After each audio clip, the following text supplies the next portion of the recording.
आज का हमारा टॉपिक है बायनोमियल नोमेनक्लेचर। तो सबसे पहले हम इसके लिटरल मीनिंग की तरफ चलेंगे। बाय मीन टू, हम यूनिक का लफ्ज़ 1 के लिए इस्तेमाल करते हैं, 2 के लिए हम बाई करते हैं, 3 के लिए ट्राई, 4 के लिए टेट्रा।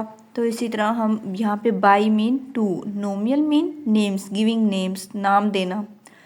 अब नोमेनक्लेचर का मतलब है रूल्स, असूल, कुछ कवायद होते हैं किसके लिए, ऑफ गिविंग नेम्स, नाम देने के कुछ असूल्स होते हैं। अब हम इसका लिटरल मीनिंग देखेंगे कि 2 नाम दिए जाते हैं लिविंग ऑर्गेनिजम्स को कुछ असूल के तहत, कुछ कवानीन के तहत। ठीक है, ये हमारा इसका लिटरल मीनिंग हो गया। इसके इनके लफ्ज़ी मायने में ही हमारा डेफिनेशन कवर हो जाती है। अब हम डेफिनेशन की तरफ देखते हैं। It is a method of giving scientific name to living organism. ये एक मेथड है, एक तरीका है लिविंग ऑर्गेनिज्म जो कि जानदार है उनको साइंटिफिक नेम देते हैं, एक ही नाम देते हैं, साइंटिफिक नाम देते हैं। हम क्यों देते हैं? देखिए, हमारी दुनिया इतनी बड़ी है, इतने सारे ममालिक इस दुनिया में पाए जाते हैं। पाकिस्तान में हमारी कौमी ज़बान उर्दू है, इंडिया में हिंदी है, अफ़गानिस्तान की कुछ हो रहा है, जर्मनी की कुछ हो रहा है, फ्रांस की, इटली की, चाइना की, अमेरिका की। तो इतने सारे मुल्क हैं, सबकी अपनी अपनी ज़बान है और सबकी अपनी अपनी ज़बानों में लिविंग ऑर्गेनिजम्स के नाम भी है जो कि हम नहीं जानते। एक दूसरे की ज़बान हम नहीं समझ सकते ना। तो क्या होता है, लिविंग ऑर्गेनिजम्स को एक साइंटिफिक एक ही नाम दिया जाता है जो कि पूरी दुनिया में इस्तेमाल होता है, सिर्फ वही एक नाम इस्तेमाल होगा।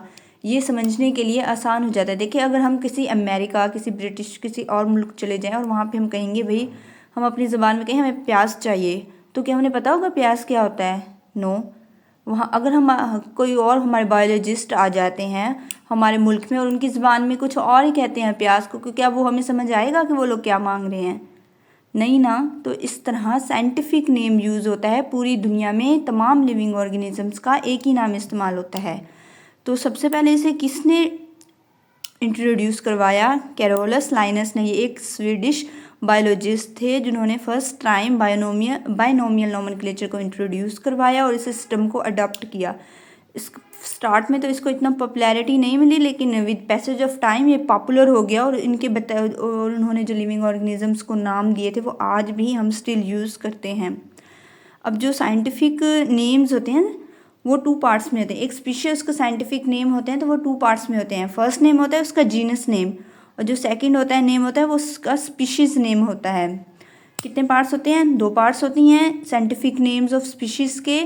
First name genus and second name species. हम लोगों ने टैक्सोनॉमी हियरार्की में पढ़ा था ना, फाइलम होती है, किंगडम होता है, फाइलम होता है, फिर क्लास, ऑर्डर, फैमिली होती है, फिर जीनस होता है, फिर स्पीशीज़ होती है। जो लास्ट में जीनस स्पीशीज़ थे, तो साइंटिफिक नेम्स में ये 2 पार्ट, साइंटिफिक अगर किसी लिविंग ऑर्गेनिज्म को हम नाम देते हैं तो ये 2 जीनस और स्पीशीज़ मिलके एक नाम बनता है, साइंटिफिक नाम। एंड देन है हमारे पास रूल्स। ये तो हम लोगों ने पढ़ा था बायोनोमियल। अब हम नोमेनक्लेचर को पढ़ते हैं, मीन्स रूल्स को पढ़ते हैं। Scientific names are usually printed in italics. अगर साइंटिफिक नेम को हम कंप्यूटर के ज़रिए हम प्रिंट करना है तो वो हमें इटैलिक्स में लिखते हैं, मतलब थोड़ा टेढ़ा करके। लेकिन अगर हम अपने हाथ से लिख रहे हैं, हैंड रिटन है, तो हम उनको अंडरलाइन करेंगे। जैसे होमोसेपियंस है तो हम इसके नीचे अंडरलाइन कर देंगे एंड देन सेकेंड रूल है हमारे पास क्या है? Genus name. 2 पार्ट्स थे ना साइंटिफिक नेम के, जीनस और स्पीशीज। तो फर्स्ट है जीनस, हमेशा जीनस का फर्स्ट लेटर कैपिटल में होगा और स्पीशीज का स्मॉल लेटर में होगा, वो कैपिटल लेटर में कभी भी नहीं लिखा जाएगा।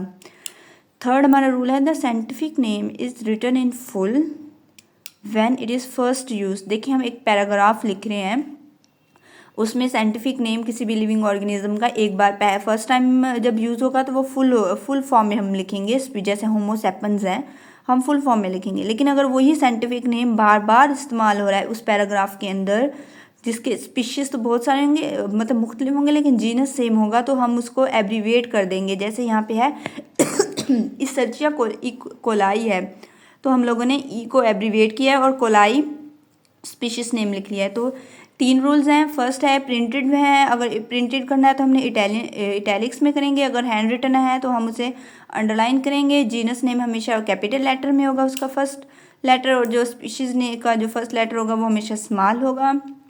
साइंटिफिक नेम को हम फुल फॉर्म में लिखेंगे अगर वो फर्स्ट टाइम यूज़ रहे, अगर पैराग्राफ में बार बार इस्तेमाल हो रहा है तो हम इसको एब्रीवेट कर देंगे। जीनस का फर्स्ट लेटर ई कोलाई लिख लेंगे, इस्चर्चिया कोलाई है जैसे। अब इसकी सिग्निफिकेंस क्या है, देखिए रीजनल नेम कॉमन नेम्स बहुत सारी प्रॉब्लम्स काज करते हैं। जैसे यहाँ पे है कि different names for common species, एक ही स्पीशीज़ है उसको मुख्तलिफ नाम दिए हुए। हमारे पाकिस्तान में देख लें ऑनियन है, ऑनियन भी कहते हैं, प्याज भी कहते हैं, गेंडा भी कहते हैं, बसल भी कहते हैं, वसल भी कहते हैं। देखें एक ही स्पीशीज़ है, ऑनियन एक ही स्पीशीज़ है और इतने सारे इसके नाम्स हैं सिर्फ हमारे पाकिस्तान में, रीजनल नाम है ये। तो दुनिया इतनी बड़ी है, उसमें कितने मुल्क हैं और उन कितने मुल्कों में कितने रीजन्स हैं और उनमें कितने नाम्स यूज़ होंगे। तो क्या किया साइंटिस्ट ने, इनको एक ही कॉमन नाम दिया, साइंटिफिक नाम दिया एलियम सिप्पा। सेकंड है कि common names for different species, different species को एक ही को नाम दे दिया गया। यहाँ पे ब्लैक बर्ड है, जैसे ब्लैक बर्ड कव्वे को कहते हैं, यहाँ पे कव्वे को भी ब्लैक बर्ड कहते हैं, रेवन को भी ब्लैक बर्ड का नाम दिया गया है कॉमन। तो क्या है ये, रेवन पहाड़ी कौवा है। अब ये क्रो और ये रेवन दोनों डिफरेंट स्पीशीज़ हैं, लेकिन क्या है इनका कॉमन नेम एक ही ब्लैक बर्ड का दिया गया है, ये एक है। देन थर्ड है हमारे पास common names have no scientific base, कोई भी इसकी कॉमन नेम की कोई बेस नहीं होती। जैसे फ़िश है, फ़िश एक कॉमन नेम है, हम फ़िश को कहते हैं कि पानी में रहने वाले मछली को हम फ़िश का नाम नहीं देते हैं। यहाँ पे फ़िश की अब डेफिनेशन क्या है, ये वर्टिब्रेट होनी चाहिए, इसके अंदर फिन्स एंड गिल्स दोनों होने चाहिए। फिन्स स्विमिंग में हेल्प करते हैं, गिल्स रिस्पायरेशन में हेल्प करते हैं। हम लोग लंग से रिस्पायर करते हैं लेकिन फिशेस गिल्स से करती है। तो फ़िश की ये डेफिनेशन है कि इसमें वर्टिब्रेट होना चाहिए, इसमें फिन्स एंड गिल्स होने चाहिए। लेकिन यहाँ पे क्या है कि हम लोगों ने सिल्वर फिश है, क्रैब फिश है, जेली फिश है, स्टार फिश है, इनको भी हम लोगों ने नाम फिश कर दिया, ये कॉमन नेम्स हैं। अब ये तमाम ये क्या डेफिनेशन में फिट होते हैं, फिश की डेफिनेशन में, क्या ये वर्टिब्रेट हैं, क्या इनमें गिल्स एंड फिन्स हैं? नहीं, कुछ में गिल्स होंगे, कुछ में फिन्स नहीं होंगे, कुछ में कोई वर्टिब्रेट होगा तो कुछ में गिल्स एंड फिन्स नहीं होंगे।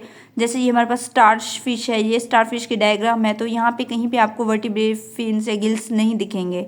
तो क्या हो गया, ये फ़िश एक कॉमन नेम है और हम लोगों ने और भी ऑर्गेनिजम्स को दे दिए नाम, ये इसकी कोई बेसिस नहीं है, साइंटिफिक बेस नहीं है कि इसके अंदर फिन्स एंड गिल्स होने चाहिए। अब कुछ some time organisms are named in honour of research worker who describe and classify them. Some time organisms को साइंटिफिक नेम देते हैं उन रिसर्च वर्कर्स के ऑनर्स में जिन्होंने इसे क्लासीफाई किया, डिस्क्राइब किया, इंट्रोड्यूस करवाया। जैसे हमारे पास एक ट्री है, ऑर्चिड ट्री है, इसका साइंटिफिक नेम है बुहीना वेरीगेटा। अब बुहीना, जो बुहीन है वो इसका साइंटिस्ट है, ये जिसने इस स्पीशीज़ को साइंटिफिक नेम प्रोवाइड किया, जिसने क्लासीफाई किया। तो अब उन्होंने क्या किया कि इसी का नेम यूज़ करते हुए जिसका जो जीनस है वो बुहीना वेरीगेटा रख दिया। ऑर्चिड ट्री एक ऑर्नामेंटल ट्री है, एक सजावटी दरख्त है जो कि साउथ ईस्ट एशिया में पाया जाता है। अब कुछ कॉमन नेम्स है हमारे पास और कुछ देखें, ये कॉमन नेम्स है और ये साइंटिफिक नेम्स है। एग्जामिनर अक्सर क्या करता है कि साइंटिफिक नेम्स दे के कॉमन नेम्स भी पूछ लेता है, तो हमें ये दोनों याद करने चाहिए। जैसे ऑनियन है, ऑनियन का साइंटिफिक नेम एलियम सिप्पा है, स्टारफिश का साइंटिफिक नेम एस्टेरियस रूबिन्स है, हाउस क्रो का साइंटिफिक नेम है क्रोवियस स्प्लेंडस है और ह्यूमन का साइंटिफिक नेम होमो सेपियंस है। तो ये हमारे कुछ इंपॉर्टेंट साइंटिफिक नेम्स हैं इन स्पीशीज़, इन ऑर्गेनिजम्स के, ये बहुत इंपॉर्टेंट होते हैं। ऑर्गेनिज्म पूछते हैं, एग्जामिनर पूछते हैं ये क्वेश्चंस शॉर्ट क्वेश्चन में और एमसीक्यूज दोनों के लिए बहुत इंपॉर्टेंट है। आज का हमारा टॉपिक बायनोमियल नोमेनक्लेचर था। हम लोगों ने इसका लिटरल मीनिंग पढ़ा, देन इसकी डेफिनेशन पढ़ी। एक मेथड होता है, एक तरीका होता है एक लिविंग ऑर्गेनिज्म को एक साइंसी तरीके से नाम देना, उसका साइंटिफिक नेम उसको देना, ताकि पूरी दुनिया में एक ही लिविंग ऑर्गेनिज्म का एक ही नाम हो, एक साइंटिफिक नाम हो जिसे सब लोग जानते हों। उसके बाद कैरोलस लाइनस ने इसे इंट्रोड्यूस करवाया। इसके दो साइंटिफिक नेम्स होते हैं जो स्पीशीज़ के, उसके 2 पार्ट्स होते हैं, जीनस एंड स्पीशीज़ होते हैं। उसके फिर हम लोगों ने रूल्स पढ़े। रूल्स फर्स्ट ये था कि अगर वो हम लोग कंप्यूटर पे अगर हम प्रिंट कर रहे हैं तो टाइप कर रहे हैं तो हम इसे इटैलिक्स में लिखेंगे, अगर हम हैंड रिटन कर रहे हैं तो उसे हम अंडरलाइन करेंगे। जो जीनस है, जीनस का फर्स्ट लेटर हमेशा कैपिटल होगा और स्पीशीज़ जो हमेशा जो फर्स्ट लेटर होगा वो स्मॉल ही रहेगा। उसके बाद अगर वो हम जो हमारे पास साइंटिफिक नेम अगर हम रिटर्न करने हैं, अगर एक पैराग्राफ लिखनी है, अगर वो फर्स्ट टाइम अगर यूज़ कर रहे हैं तो वो फुल लिखेंगे। अगर लेकिन हम अगर दोबारा हम अगर वो सेवरल टाइम यूज़ हो रहा है, बार बार आ रहा है एक पैराग्राफ में, तो हम उसे एब्रीविएट कर देंगे। हम उसका जीनस नेम फर्स्ट लेटर उसका एब्रीविएट कर देंगे। इकोलाई, जैसे इस सर्चिया कोलाई है, इकोलाई रख दिया। फिर हम लोगों ने इसकी सिग्निफिकेंस पढ़ी कि different names for common species, एक ही कॉमन स्पीशीज़ है उसे बहुत सारे नाम दे दिए गए हैं। ये एक प्रॉब्लम थी, रीजनल जो होती हैं वो लैंग्वेजेस प्रॉब्लम काज करती हैं। एक फिर क्या था कि common names for different species है लेकिन उनका एक ही कॉमन नाम दे दिया गया है। उसके बाद हमने पढ़ा साइंटिफिक जो होती है नेम्स की कोई जो कॉमन नेम्स होते हैं उसकी कोई साइंटिफिक बेसिस नहीं होती।